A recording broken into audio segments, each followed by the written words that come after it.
Hi, this is Tim Hamilton, the co-host of the Maryland Crabs, and I'm here with a Crabcake for your listening pleasure. What's a Crabcake? Well, it's not quite a full episode, it's just a little snippet. Stay tuned and check it out. Make sure you check us out on themarylandcrabs.com. You can follow us on Twitter at MD Crabs Podcast or find us on Facebook at the Maryland Crabs Podcast. Don't forget, subscribe, rate us, iTunes. Go there now. Hey, Paula, this is Tim Hamilton from the Maryland Crabs. How are you doing today? Hey, good. How are you? Good. I just had You're a little distant. Well, I've had a lot of stuff on my mind lately. No, I mean the sound. Gotcha. Hold on a second. Let me adjust that. How about that? Fine. Okay. So you're coming out to Annapolis in December 6th, yes?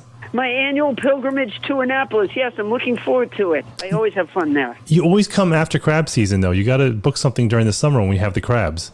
I guess I missed that. I like to come during black ice season. But when there's a thin layer of ice over everything and you don't see it. Well, it makes life a little more adventurous for us because we're not nice people. It keeps the muscles in your lower back sharp. Well, you're from Boston originally, so you're used to the ice. We're not. I am. I'm from Massachusetts, yeah. So ice doesn't frighten me. But you're in Los Angeles now. You guys, the only ice you get are in your. I've gotten wussy. Yeah, well, I think when people once they flee it, they don't want to go back. That's the whole reason they left. Does it make you softer though, living in L.A.? No, I don't think so. No, I go all over the country, and I like to go. I like to go to Florida in the summer. I like to go to Maine during mud season. I like to go when I feel people need it. But I like to go to Ram's Head. I don't know why it's worked out this way, but it just has. That every year I go in December, and it's a very fun night. Well, you're coming. I guess you're going from Maine. You have a couple gigs in Maine, and then you come to Annapolis, and then you're in Key West.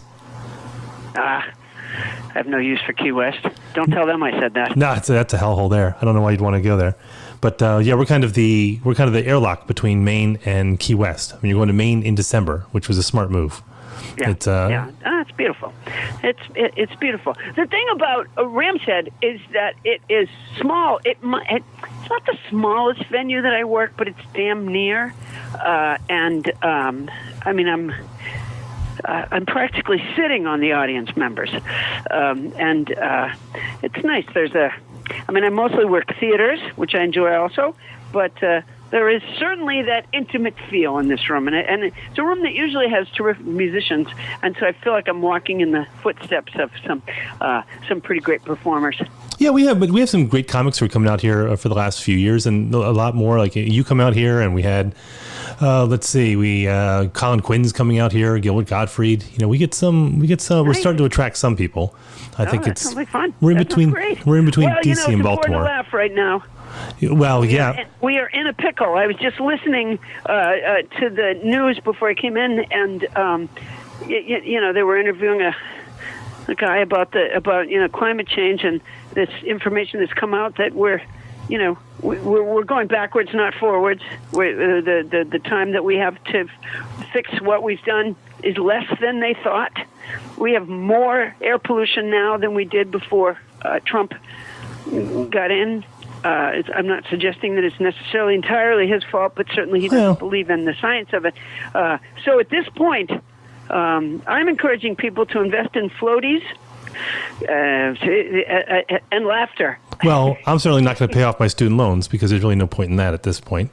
Just figure in 10 years they can track me down for it, but they're going to have to wade through a lot of water to get to me. So, exactly. I'm fine with it. I don't know. You're right. This is a weird time. While I was waiting to call you, I was kind of going through Twitter because I had to quit Twitter because I had an anger problem on Twitter. But now I just lurk. So I don't actually post, but I kind of lurk using the podcast Twitter handle. And just everyone's mad all the time. Well, I suppose there's a lot to be angry about. Maybe that's part of it. But, again, night of laughter. Best thing for you. I was listening to your podcast. So you have a great podcast. I think you do it every week. That's nobody listens. Nobody listens to Paula Poundstone. And you do it every week. We do. That's what I was thinking because you're all over the country. You're touring, and then you have your podcast, and then you're on Wait Don't Tell Me on NPR. You're a regular panelist on that. And you got kids. How do you do all that? Well, my kids are young adults now.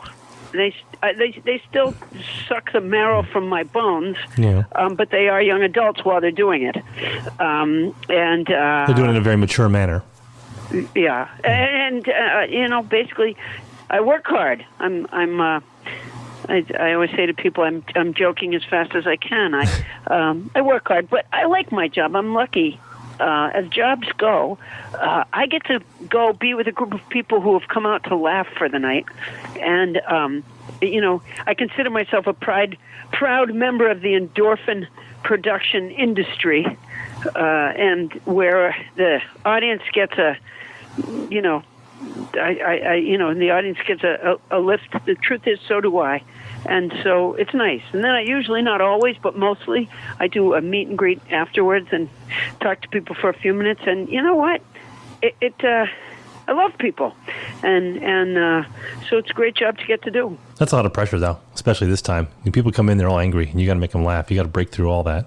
Oh, I don't know if they're angry when they come through the door. Maybe they're, in fact, what they are, they're pre-laughter when they come through the door. So maybe they're just saying, really are looking forward to a night of laughing, which is great. I'm trying to think of some examples. Where the hell was I just? I just came from somewhere. I was in Florida. That's where I was this last week. And it was so exciting because there's so many celebrities in Florida. Like, I'm pretty sure I saw the guy from the hurricane commercial with the 3 feet on the bottom, and the couple from the walk-in bathtub commercial, and I'm fairly certain I saw the guy from the commercial where the chair goes up the stairs on a lift. God, the glitter. That's amazing. So exciting. I don't get any B-levels like commercial actors in my life. I mean, does it sound exciting? Was that Orlando? No, I was in Florida. Well, Orlando's in Florida. No, was that? Oh, Orlando. I'm sorry. Yes. I was in Orlando, Jacksonville, and Bonita Springs, and Chicago before that, just to get ready. Yeah, I'm looking at your schedule. You kind of jump everywhere. It's not like you're kind of cruising around the country like in a trailer or what do you call it, an RV. But I mean, I don't believe in routing. No, you don't. I'm looking at this. You're in Key West, then you're back in California, then Utah, then Providence, Rhode Island, then down to Cleveland, then Portland. It's kind of everywhere. I'd look at your booker and say, can we just be a little more, efficient here? Well, my travel agent doesn't have a map. And my agent is shy to talk on the phone. So I get my employees from the island of Misfit Toys. With the Charlie in the box.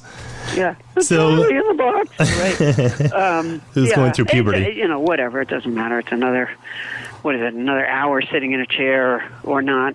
It makes no difference to me. But you get back. I was thinking today, I know that air travel is also bad for the Earth, and so I'm hoping to get a hot air balloon and see if I can make it around in that. It's a lot quieter. I mean, there's no engines or anything. A hot air balloon, believe it or not, can be very noisy because it uses fire, fuel and fire to make the hot air. Well, I think... And when they turn it on, I mean, you can drift for a few minutes once you get it fired up. But when they turn it on, it's like, it's very noisy. I was shocked. Here's a little trivia for you. You don't feel any wind in a hot air balloon because you're moving the same speed as the wind. I didn't know that. What do you do when you land, though? Yeah, it's a little bit of a thump. I lived in New Mexico for a while, and we had the hot air balloon festival, the balloon fiesta there. Sure, I know the one. Yeah, that was very big. Yeah, I've been to the hot air balloon festival in Albuquerque. Yep. In fact, when I was there, two different... I don't know if I saw it or I just heard it on the news later because I didn't stay the whole day. But two different balloons went down when I was there, and unfortunately, one was like Mr. Peanut. I've seen that one. As opposed to just a colorful balloon, it had to be like one with a face. Right. It tainted the experience, but it was beautiful and noisy. Yeah, I guess so. I just think it's really inefficient. I'm a hotel plane kind of guy. I don't want the romance. I don't want to go on a cruise. I just want to get there really fast.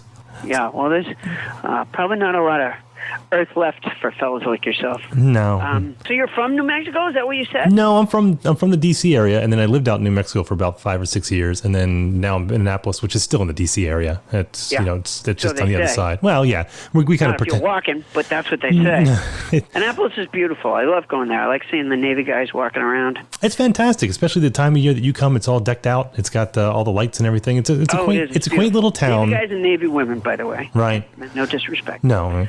But it is. It's especially beautiful. So definitely looking forward to it. Yep. I'm leaving my 13 cats for a couple of days just to make my way there. So you still have 13 cats. Why do you have 13 cats? Well, I had 14 and one died. Oh, yeah. Well, I guess the math on that one. But who feeds it? I mean, I just fed my cat before I got on the phone with you, and my house smells like cat food, and it's just, I have to apologize to people, but with like 13 cats, you just like lay down raw meat and just leave them alone? I would love my house to smell like cat food. No, you're spooking me. What does it smell like? It smells like cat waste, unfortunately. It's a lot of cats using the facilities. I sift 4 times a day. I have a callus on my hand from sifting. For me, it's a job. I'm like a really unprofitable farmer. You get a subsidy for that now. But they have the automated things now, cat boxes. It's like the Roomba. It doesn't work. No, it would work for someone. It doesn't work for us. It would just scare the hell out of you. It would talk about noise. First of all day long would be because there's. I can't imagine that many cats. Not only do we have a lot of cats, but there's actually a line for the litter boxes. We've tried that before. It didn't work. Everyone thought it was this easy solution. I was hoping, but no. So who does it when you travel? Just somebody I hire to do it. Well, she worked for me for a long time. It's like a full-time job. She seems to enjoy it. Well. But yeah, my cats have an employee. I'm their employee when I'm home and when I'm not home. Right, and your cats have a 1099. Employee. But so you're back every week because you do the podcast every week. You do that in North Hollywood. Right. So you don't call that in. You're actually there.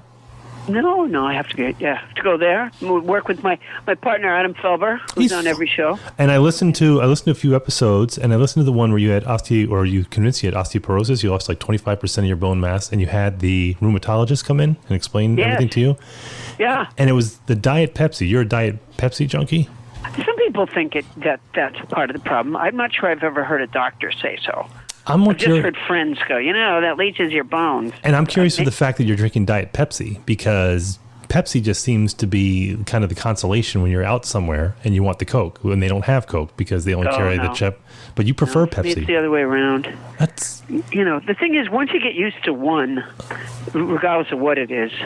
Well, I was a Diet Coke junkie for years, and I finally gave it up because I was drinking like 4 of the 20-ounce things a day, and I could like hear colors. And good for you. Well, I gave it because I'm not a coffee drinker, so I gave it up, and I had a splitting headache for like 2 weeks, and it was almost as hard as quitting smoking. Yeah, well, you're a stronger man than I. Well, I haven't been able to do it. Well, and I still have all my bone density. I'm assuming. I can't even give up 3 Musketeers bars. Those are good though. Yeah, I'm just not rolling for the earth. That's all. No, but I'm supposed to live alone. I'm going to leave you guys with your water rising and your floaties. Well, yeah, and we're on the water here, so that's a problem for us. Is downtown Annapolis floods on a regular basis? Not up at Ramshead because that's up the street, about like 3 blocks away. But down the street, it floods on a regular basis, and they have to shut down the town. Wow. You'd think they would just move the boats into the downtown area. You would, but then the meters are there, and so they don't want to have to pay for the parking. And that's the problem. Good thinking. Yeah, they're always looking to get you. They always want their buck. So I listened to your podcast this week. It's really fun. I listened to some of the podcasts because I have to, but yours was actually, I was going to listen to a couple, but I actually listened to 4 or 5 because they were a lot of fun. And you listened to... Flattered. Thank you. Well, it's fun to do. Well, you did something I've always liked, where you watched this week for Thanksgiving, as you do. You watched Rambo, rewatched Rambo, and analyzed it with the end thrust being, was it worth seeing the new Rambo that came out a couple months ago? And you guys analyzed the hell out of that movie. A lot of stuff I didn't think about. And by the way, the answer is no. The answer is a resounding no. It did not age well. Sometimes we review, the original or an earlier one in a series when there's a sequel coming out. And other times when we don't have that luxury, then we review a film that's, in my mind, tangentially related. For example, when Lion King, the Real People movie or whatever it is that came out recently. The Real People. We reviewed Viva Las Vegas because Lion King, it was the king of rock and roll. Okay. We came up with the same answer, by the way, which is no. All right, so I kind of see the connection there. So if you don't have a sequel, you got to find something that's kind of connected. Precisely.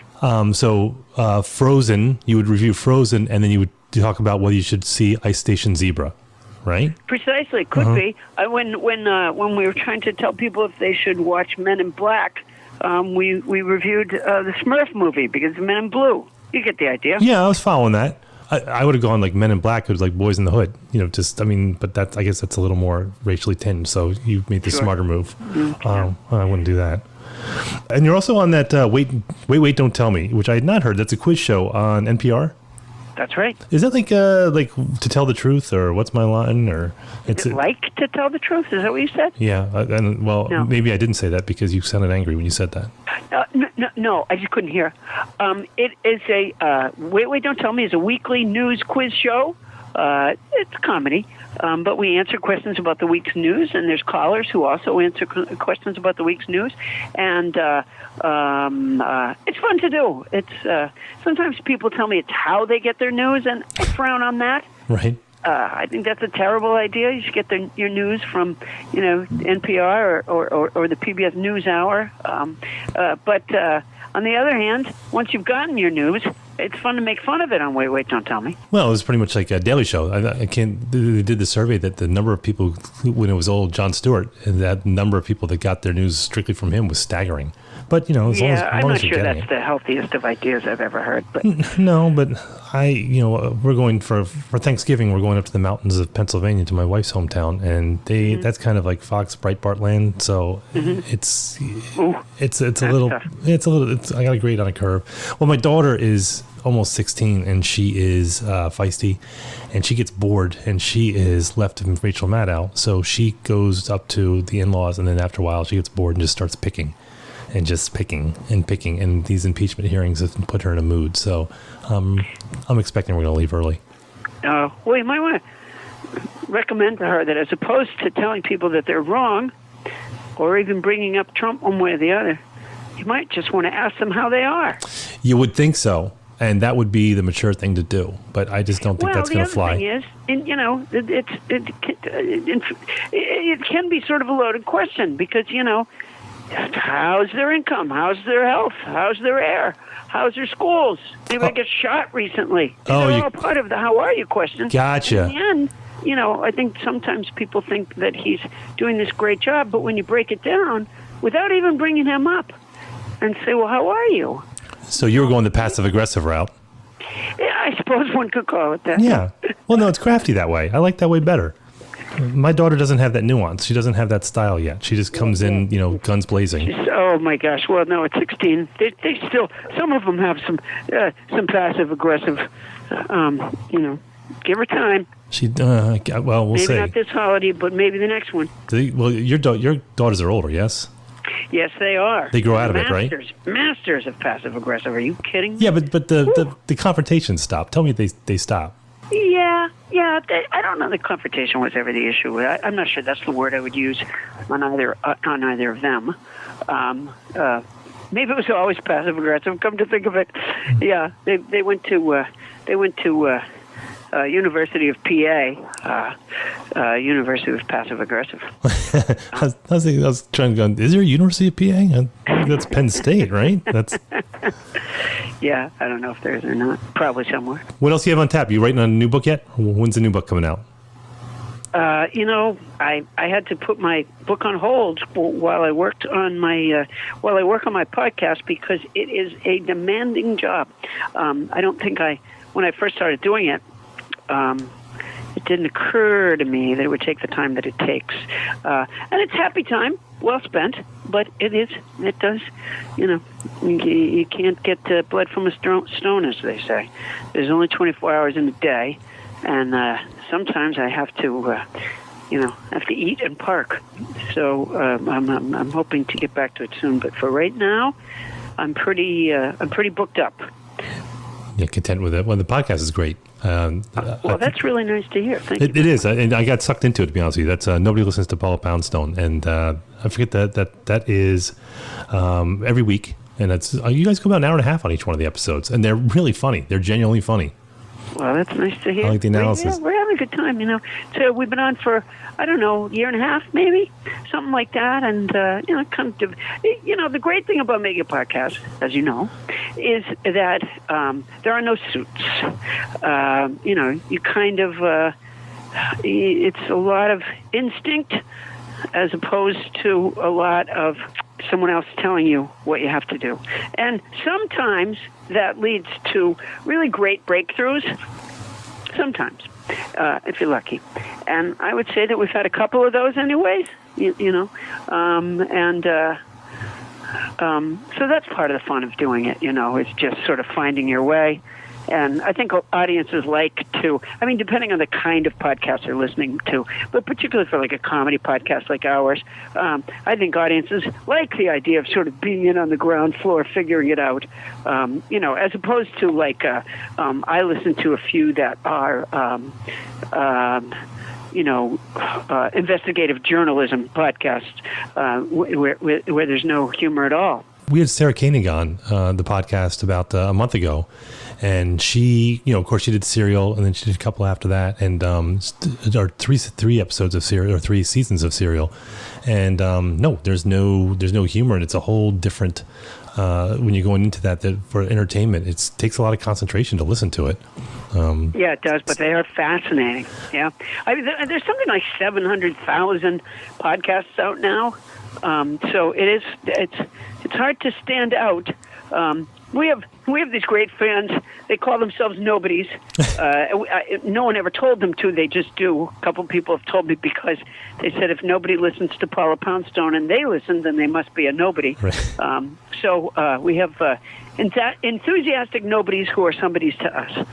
Well, it's when you get that core, it's great because you don't have this, like you said, you don't have the suits, you don't have that level above you, which is mostly good. I mean, the bad is that sometimes they're not there to save you from some of your worst instincts. But well, I suppose that's true. I mean, we have a lot of. My manager and I, with the producers on the show, we're constantly arguing about what constitutes a data point. You know, if one person says they don't like something on Facebook, does that mean that you don't do it anymore, or is that just one person? It's, you know, it's tough to say. Well, that's one of the things we do is Adam announces how many more days until, according to scientists, how many more days we have before the Earth becomes uninhabitable. And a listener wrote to us one time on Facebook, and he said, you know, me and my children were regular listeners for the longest time, but now that you've started this doomsday clock, my children won't listen anymore. And you're welcome. Well, you know, there's not that many more days to not listen. Don't you worry about it. Right. Well, treasure every one of the episodes because we're all going to be dead soon. Thank you, sir. Yeah, exactly. Yeah. If they're not willing to hear the information, then the odds of them acting on it are very, very slim, sir. Well, and that's a frustrating thing for me. Is I try not to get caught up. Like I said, I quit Twitter and Facebook. You know, I hate going to it, but I'll be reading something on the New York Times or Wall Street Journal, and whenever something with climate change comes up, and I try not to argue online because it's just pointless. I'm not going to win a cookie or anything. Oh, no, I don't. I do, though. And I try not to, and by try, I mean I do. And whenever it comes to climate change, it just frustrates the shit out of me because all the data's there. Everything's there. And I hate lazy conspiracy theories, that anything that contradicts the data they have. And I feel the same way about like anti-vaxxing and chemtrails and flat earth, all those things, is that you anything that disproves you is part of a conspiracy. And I hate conspiracy theories. Yeah. I just say, and to me that the climate change one is the absolute worst, but I get sucked into that argument every single time. Yeah, I agree. Well, I won't host arguments online either for the exact same reason. It's also not really the best format for a back and forth. Plus Vlad's listening, and I would rather not give Vlad any more ammunition. So, Paul, hey, thanks for joining us tonight. And there's tickets for Friday, December 6th, which is for the 9:30. The 6:30 is sold out. There's a few tickets left for the 9:30, but they're going pretty fast. Paula, thanks again for joining us, and I'll talk to you next December. All right, thanks a lot. It was great talking with you. I appreciate it. All right, I'll catch you later. This has been the Maryland Crabs podcast with Tim Hamilton and John Fernay. Sure to follow them in all the regular places, Facebook, Twitter, YouTube, and online at themarylandcrabs.com. Take a moment to rate us on iTunes. Now, get the hell out of my kitchen. Seriously, go! You're still here? It's over. Go home.